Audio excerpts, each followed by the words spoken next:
Welcome to this explainer. Today, we're diving into a very specific, almost unspoken fear. It's one you probably don't talk about at dinner parties. It's not the fear of failure, it's not the fear of rejection, and surprisingly enough, it's not even the fear of death. It's something deeper, something a lot quieter, but undeniably profound. It's the fear of being forgotten. I want you to really let that stark reality settle in for a second. Because one day, you will be gone. Your voice, your thoughts, those unique memories you hold, your everyday existence just gone. And maybe the scariest part of all this isn't the actual act of dying. Maybe the scariest part is this exact question. What happens when nobody remembers you anymore? Seriously, ask yourself right now, how does it feel to imagine your name being spoken out loud for the very final time? What happens when the absolute last person who holds a memory of you disappears too? It's a pretty uncomfortable thought, right? Because deep down, we humans desperately want to matter. We want proof that we existed. Section 1. The Architecture of Legacy. How humans fight against disappearance. So, we want proof that our life actually meant something, that we left a trace behind. But why do we fear being forgotten so intensely? Well, it comes down to what psychologists call symbolic immortality. It's this deep psychological need to survive beyond death through meaning, legacy, memory, or influence. You see, your identity is literally built from memory. Your own memories, sure, but also other people's memories of you. Think about it. The version of you your mom knows is entirely different from the version your best friend knows. Your existence essentially lives inside memory. So when that memory vanishes, something terrifying happens. The mind feels like existence itself vanishes too. Our brains absolutely crave continuity. We crave permanence. To put that into perspective, let's look at how humans have behaved across history. On one hand, you have the ancient methods. Why did civilizations build these massive pyramids, towering statues, and giant empires? Pharaohs and mighty kings wanted immortality through history.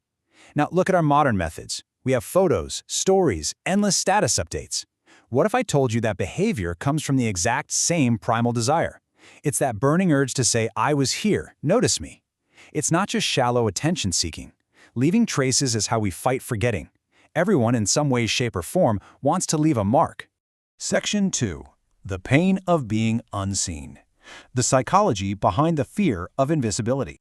We need to look at the psychology here, because being ignored triggers this incredibly intense emotional pain. And it goes way deeper than just wanting to leave a legacy. Humans genuinely fear invisibility. The absolute crucial point to remember is that for early humans, survival depended on belonging. We are fundamentally social creatures. For the vast majority of human history, if you were excluded from the tribe, you were in extreme danger. Often it meant literal death. And here's the wild part. That survival wiring, it is still deeply embedded in our brains right now. So when we feel ignored, forgotten, or unseen today, the brain hits the panic button. It views isolation, disconnection, and irrelevance as a literal, life-threatening danger. Our brains just completely hate irrelevance. This reality becomes so painfully clear when we look at old age. One of the absolute deepest pains that many elderly people face isn't physical, it's invisibility. People just stop noticing them. They stop calling, they stop listening, and they stop remembering their stories. And honestly, that kind of loneliness is just completely devastating. Because being forgotten like that, it can feel exactly like you're disappearing while you're still alive. And it's this exact fear that drives us to extremes. It's why we see people locked in this obsessive chase for success. We're talking about chasing money, chasing status, fame, and power. Society is constantly glorifying visibility, right? Always telling us we need to be known, be important, be absolutely unforgettable. And that creates a massive amount of pressure on all of us. But if you strip it all back, sometimes chasing these things isn't about luxury at all. Sometimes it's just pure fear. It's the fear of being ordinary, the fear of disappearing. We chase all these external markers of success just to mask that deep, deep terror of leaving no mark at all. Section 3. The Paradox of Permanence. The Pivot from Legacy to Living. Here is the ultimate paradox. The more we humans obsess over being remembered, the harder it becomes to actually live fully in the present.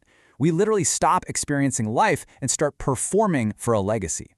So let's do a quick reality check here. everything fades, literally everything. Empires collapse, massive buildings decay, names disappear, and history forgets almost everyone. Now, this is a really difficult truth to confront, mainly because our ego absolutely hates feeling small. We want that continuity, but the harsh mathematical reality is that most of us are not going to be remembered centuries from now, not globally and not historically. Accepting that is incredibly tough.